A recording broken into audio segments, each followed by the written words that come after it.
안녕하십니까. 한국약선요리협회 회장 양승입니다. 오늘은 봄철, 지금이 제철이죠. 이 바지락에 대해서 알아보도록 하겠습니다. 자, 바지락 하면은 시원한 국물과 바지락 칼국수가 떠오르죠. 요즘은 개체수가 줄어서 대부분 양식을 하고 있다고 합니다. 그렇지만은 양식이라고 해도 생선처럼 수족관에서 이렇게 키우는 게 아니고 이 바다에다가 정멸을 뿌려서 키우기 때문에 자연산하고 다를 게 별로 없습니다. 자, 그러면은 바지락에 대해서 알아보도록 하겠습니다. 바지락은 백합과 또는 대합과로 이렇게 분류된 조개입니다. 이 원래는 바지락이라고 이렇게 불렀다고 하는데 이 지방에 따라서는 동해안 지역에서는 빤지락이라고 부르고 경남 지방에서는 반지래기, 호남에서는 반지락, 북한에서는 바스렉이라고 이렇게 부르기도 합니다. 이 바지락은 호미로 이렇게 그 바지락을 잡기 위해서 개포를 긁을 때 이 바지락 부딪히는 소리가 바지락처럼 이렇게 난다고 해서 붙여진 이름이라는 그런 설도 있습니다. 이 주요 이 분포는 이 남시베리아에서부터 중국에 이르는 태평양 연안에 이렇게 서식을 하는데 우리나라를 비롯해서 중국이나 일본, 사할린 등지에 이렇게 분포를 하고 있습니다. 종류는 약간 다르지만은 이런 조개류는 전 세계 해안에서도 볼 수가 있다고 합니다. 우리나라 주요 산지는 인천에서부터 이 서해안 쭉 아래로 내려가서 전라남도 또 경상남도까지가 이렇게 아주 유명합니다. 이 바지락은 흔한 조개지만은 1년 내내 수확할 수는 없고 제철 시기가 3월에서부터 4월입니다. 주로 이 모래나 이 펄하고 이 모래하고 겹친 데 이런 데서 살면서 플랑크톤을 먹이로 하고 있습니다. 정약전의 자산어보에는 이 바지락이 천합으로 나오고 성명은 반지락으로 이렇게 나옵니다. 살이 풍부하고 맛이 좋다고 이렇게 기록을 하고 있습니다. 모양은 일반적으로 껍데기에 거친 방사상 무늬가 있고 서식지에 따라서 크기나 형태, 색깔, 무늬가 이렇게 조금씩 차이가 납니다. 이 바지락은 이동을 하지 않고 한 곳에 머물러 사는 그런 특징이 있기 때문에 양식하기가 비교적 쉽다고 합니다. 현재는 자연산 수량이 점점 적어지기 때문에 양식을 많이 하고 있는데 이 양식이라고 해서 자연산과 특별하게 다른 점은 없고 다만 개포에 봄이나 가을에 이 바지락 종묘를 뿌렸다가 이 다음에 성장하는 거 봐서 이렇게 크면 이렇게 수확하는 것입니다. 이 중간에 모래가 부족하면 뿌려주기도 하고 펄과 모래가 이 바지락 성장 환경에 좋도록 이렇게 관리해 주는 정도로 이렇게 양식을 하고 있다고 합니다.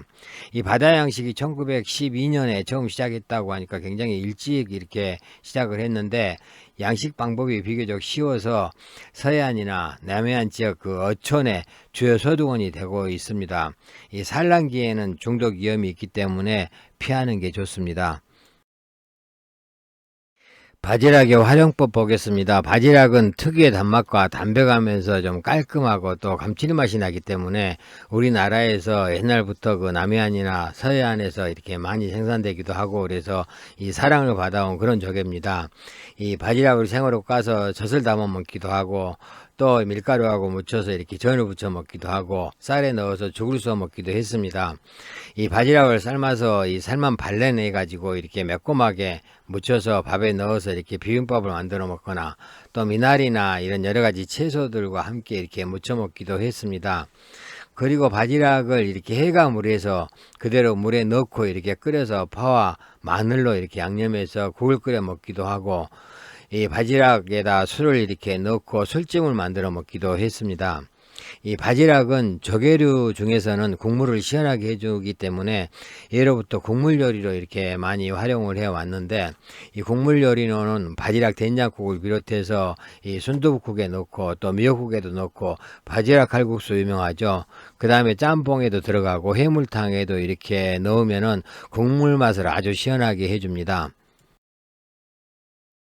이 바지락은 우리나라에서 뿐만이 아니고 다른 나라에서도 많이 이렇게 요리해 먹는데 이 양식에 특히 이탈리아 요리에 보면은 해산물을 이용해서 여러 가지 파스타 요리가 있죠.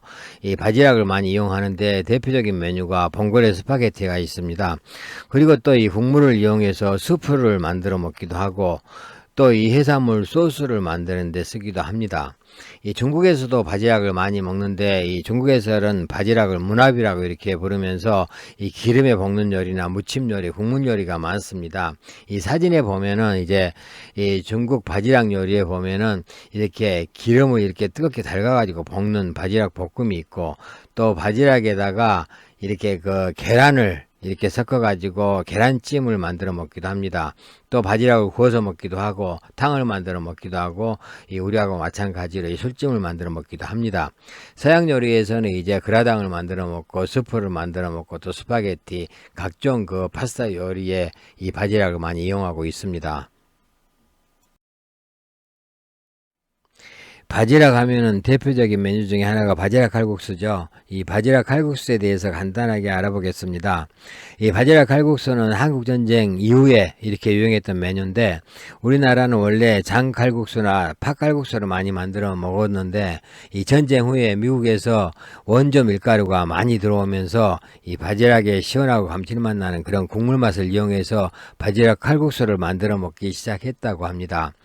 이 바지락 칼국수는 이제 대부도가 이 대표적이죠. 이 대부도에서 유행하기 시작을 했는데, 1980년대 대부도 시야방조제가 건설되기 시작하면서 인부들을 상대로 이렇게 그 간단하게 먹을 수 있는 이 바지락 칼국수 전문점이 하나둘씩 들어서면서 이렇게 유행을 했다고 합니다. 그 후에 이제 서해안 지역을 따라서 각기 다른 조리법과 맛을 지닌 그런 그 바지락 전문점이 또 생기기 이렇게 시작해서 지금은 많이 이제 유행을 하게 되었습니다. 이 바지락 칼국수를 만드는 방법은 굉장히 간단하죠. 이 칼국수에다 이 해감한 바지락 넣고, 그 다음에 마늘하고 대파 정도 넣고 양념 조금 하고, 그 다음에 소금이나 국간장으로 간만 맞춰도 이렇게 시원한 이 바지락 칼국수를 만들 수가 있습니다. 바지락을 구입할 때 구입 요령 보겠습니다. 이 바지락은 푸르스름한 광택이 이렇게 나면서 물을 내뿜고 있는 것이 싱싱한 바지락입니다. 이 모양은 달걀처럼 타원형으로 부풀어 오른 모양이고, 이 딱딱한 표면에는 방사성 무늬가 있고, 껍데기 표면이 거친 것이 싱싱한 것입니다. 만약에 폐각이 부서져 있거나 상처가 있으면은 이 빨리 상하기 때문에 좋지 않습니다. 그리고 입을 벌리고 있는 것이 있거나 속살에 윤기가 없고 색이 누렇게 변한 것은 오래된 바지락입니다. 이 폐각이나 속살에 이물질이 섞여 있지 않고 오염이 이렇게 안 된 것이 당연히 좋겠죠. 이 비린내가 심하게 나거나 부패치가 있는 것도 이렇게 오래된 바지락이라고 생각을 하시면 됩니다. 이 바지락 보관법 보겠습니다. 한 2, 3일 안으로 이렇게 사용할 바지락 같으면은 해감을 한 후에 소금물에 담가서 그대로 냉장고에 보관하는 것이 좋습니다. 만약에 장기간 보관할 경우에는 바지락을 해감한 후에 지퍼백에 담아서 밀봉한 후 영하 20도에서 0도 사이에 냉동고에 보관하는 것이 좋습니다. 바지락 요리에서 가장 중요한 게 해감이죠. 우리가 바지락이 들어간 요리를 먹다 보면은 이렇게 모래알 같은 게 씹히는 경우가 있습니다. 그럴 때 기분이 별로 좋지 않죠.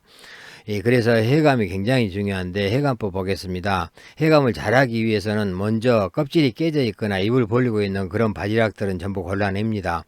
그리고 찬물에다가 깨끗하게 바득바득 이렇게 문질러서 잘 씻은 후에 1리터량의 물에 소금 2큰술 정도 이렇게 넣고 바지락을 넣은 후에 어둡고 서늘한 곳에 한 2시간 정도 가만히 둡니다. 이 해감을 잘하기 위해서는 되도록이면은 스테인리스 볼에다가 담는 게 좋고, 또 안에다가 이 수저 하나 정도 넣어주면은 이 해감을 더 잘한다고 합니다.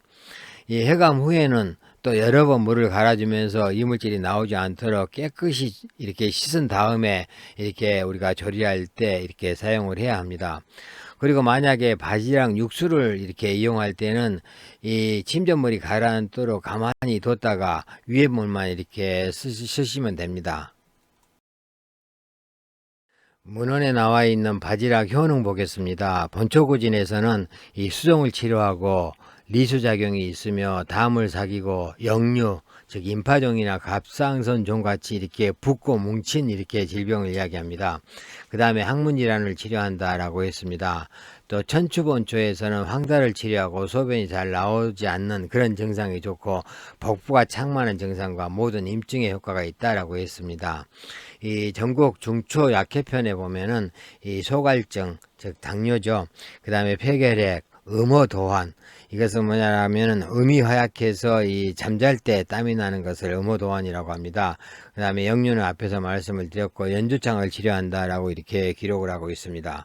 의림찬요에서는 바지락은 제첩, 진주조개 등 조개류와 그 효능이 비슷하며 자음작용이 강하고 눈을 밝게 한다라고 했습니다. 동양의학에서 말하는 바지락 효능 보겠습니다.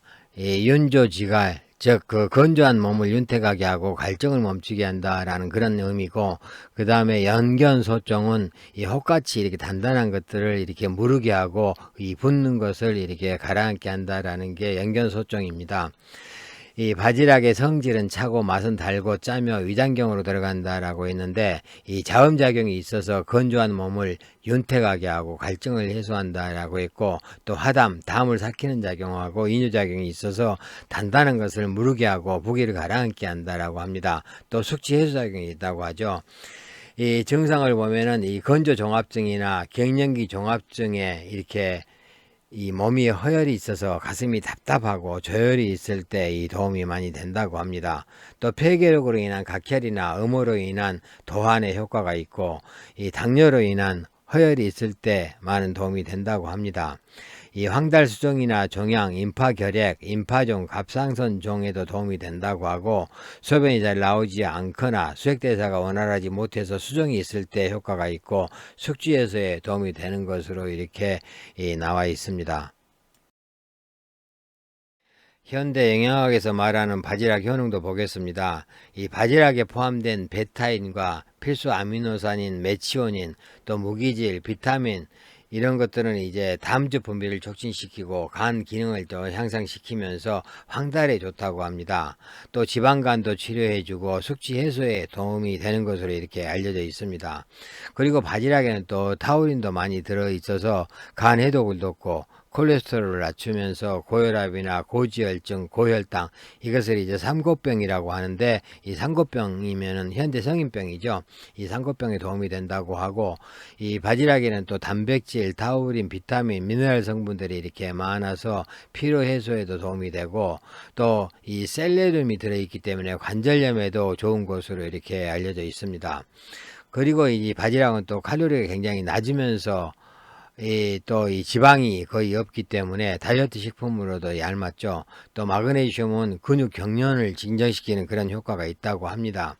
그리고 또 바지락에 들어있는 아연, 철분, 비타민, 뭐 B12, 뭐 이런 것들은 이제 이 신진대사를 촉진시키고 조혈작용이 있어서 빈혈 예방에도 도움이 되고 상처 회복에도 좋다고 합니다. 바지락 주의사항 보겠습니다. 이 바지락은 7, 8월이 산란기인데, 이 산란기 때는 베네로핀이라는 그런 독성 물질이 생길 수 있기 때문에 이 산란기에는 먹지 않는 것이 좋습니다. 이 베네로핀은 가열에도 잘 파괴가 되지 않는데, 이 꼭 산란기가 아니더라도 식중독 발생 경보가 있는 그런 해역에서 채취한 바지락은 먹지 않는 것이 좋습니다. 그리고 또 바지락은 성질이 차갑기 때문에 평소 체질이 찬 사람들은 많이 먹지 않는 게 좋고, 또 바지락을 너무 많이 먹으면은 양기를 상하게 한다고 합니다. 그래서 양기가 부족한 사람도 주의하는 것이 좋습니다. 이 소화기가 차서 변이 묽게 나오고 설사를 자주 하는 사람들도 주의해야 됩니다. 그리고 그 풍한 감기에 걸려서 몸이 우실실 춥고 이럴 때나, 아니면 여성들의 생리기간 또는 한사가 있어서 생리통이 평소에 있는 그런 여성들은 많이 먹지 않는 것이 좋습니다. 바지락, 배합에 대해서 보겠습니다. 이 대합이나 백합, 바지락은 모두 성질이 차고 또 그 효능이 비슷합니다. 이 자음작용이 강하고 혹과 같이 단단하게 뭉친 것을 부드럽게 풀어주면서 이뇨작용이 있습니다. 이 바지락은 기본적으로 성질이 차기 때문에 파, 마늘, 고추, 부추, 달래, 이렇게 성질이 따뜻한 식품과 조리하면은 중화가 돼서 좋습니다. 특히 폐결핵이나 또 음호로 인한 도안이 있는 사람들은 부추하고 이 바지락을 배합해서 먹으면 좋다고 합니다. 당뇨 환자도 이 바지락에다가 산약을 넣고 이 탕을 끓여 먹으면은 좋습니다. 우리나라 음식에는 또 된장과 이 궁합이 좋다고 이렇게 알려져 있죠. 느타리 버섯과도 잘 어울린다고 합니다. 그래서 이 바지락 된장국 많이 끓여 먹죠. 이 바지락에 함유된 타우린은 또 물에 잘 녹는 그런 소용성이기 때문에 국물 형태의 이 바지락 요리도 좋다고 합니다. 이 바지락으로 만든 약선 몇 가지 보겠습니다. 이 바지락 해주탕은 이 바지락에다가 콩나물 갈아 칠 것이죠. 그 다음에 지구자, 이 헛개나무 열매입니다. 에다가 이제 파, 마늘 넣고 탕을 끓여 먹는데 숙취 해소에 좋다고 도 약선하게 나와 있습니다.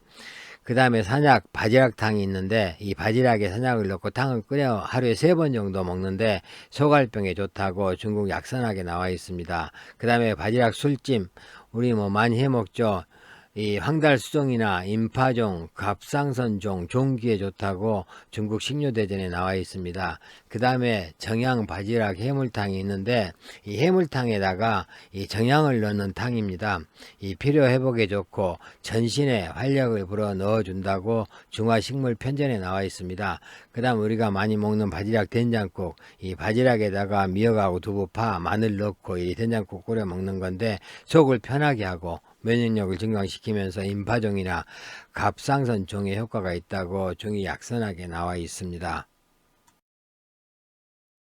바지락으로 만들 수 있는 요리들 보겠습니다. 이 면을 이용한 바지락 요리들입니다. 이 바지락으로 만드는 탕 요리, 즉 국 요리입니다. 바지락 볶음 요리하고 찜 요리입니다. 우리나라에서 옛날부터 흔하게 먹었던 바지락 요리들입니다. 이 바지락이 들어간 이 바지락을 응용해서 만든 여러가지 요리들입니다. 이 중국에서 많이 만들어 먹는 요리들입니다. 바지락에 대해서 말씀을 드렸습니다. 이 여름이 되기 전에 제철일 때 여러분들 바지락 사다가 한 번씩 해 드셔 보시기 바라겠습니다. 감사합니다.